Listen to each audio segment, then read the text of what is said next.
with breakfast. And so I welcome you. Here's I couldn't put you on the podium. Oh, that's okay. I actually got promoted. I used to do breakfast on Friday, and then we went away for a few months, and I came back and I got bumped on Monday. I guess they thought I needed a promotion. It should actually be my wife that's up here speaking, because she's had much more involvement with the kitchen than I. We both started volunteering in 2002, but she spent 6 or 7 years on the board as well as volunteering. So, but I'm here to thank her all this self-congratulations today. Told how big your contribution is. I wanted to tell you how small it is. Because what I do is a very small thing. I show up at 7 a.m. on Monday morning, and by 8:20 I'm on my way. I make toast. That's my contribution, right? So minimum wage at FE is probably about right for me. I make toast, and then I serve the breakfast, and then I'm on my way to work. And in some ways, I don't even notice it, right? It's just a small part of my week. Doesn't really take anything out of my day. And so it's a very small thing. And what you do is a pretty small thing too, probably. You show up for a few hours of your week, and then you go on your way. But I'm reminded of two stories that Jesus told in the New Testament about the transformative power of small things. He told a story about the mustard seed. He said it's the smallest of all seeds, but it grows into a huge bush. And in that bush, birds and animals find their homes. It's a place for them. And then he talked about yeast, and I'm a bread maker, and yeast is this little kernel sprinkled on water and sugar. But once you work it into the dough, it works through, it permeates the dough, and it changes the dough into something flat and kind of boring, into something puffy and interesting.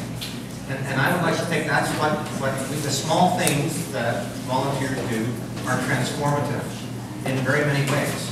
They're first of all personally transformative. I have been changed because I work in the community kitchen. I've met all kinds of new people I wouldn't otherwise have met. And I think very differently about my community than I would have thought if I hadn't met those people, worked with those people, shared with those people. I think very differently about my own life. Because I know how close to the edge many of us live. And it's not by dint of my hard work that I am somewhere. A lot of people have not been where I am. Right? And so I think differently about that. I also think that our small efforts are transformative for the community. There are 33,000 kids getting lunch early, and I can tell you that their counselors and the folks that work with them at school, it's transformative for how they engage with the afternoon, how effective they are at learning and getting their work done. And if they're better at learning, that's going to make a huge difference forever in our community. So it's transformative in that way, along with the 130,000 people that get meals every year, right? And many of them I serve breakfast. So many of the folks are going off to work. That's the way we get them started on the day, and that's transformative. And my own work is, I work at UNB, and I study civics and citizenship.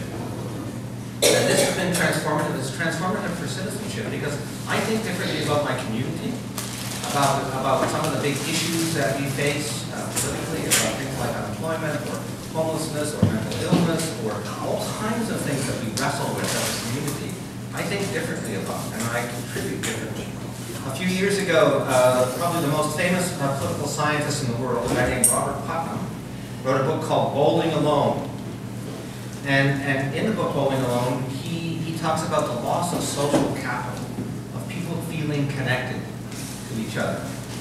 The title comes from the fact that people used to go on Thursday or Wednesday or Tuesday nights to bowl on teams.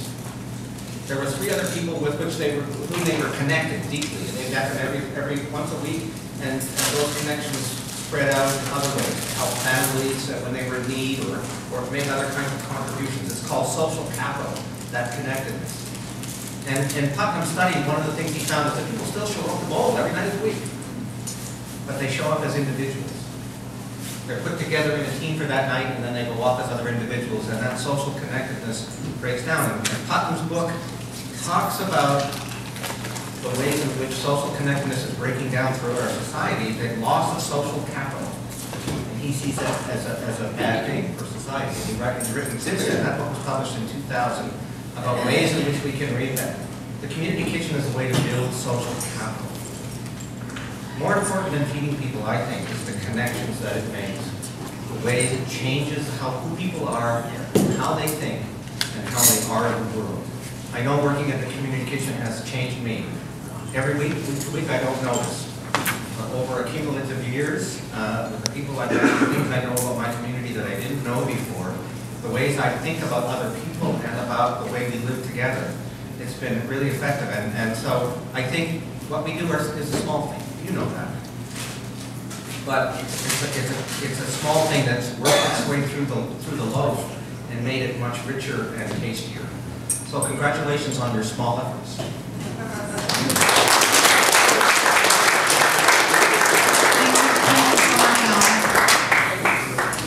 That was very thought-provoking.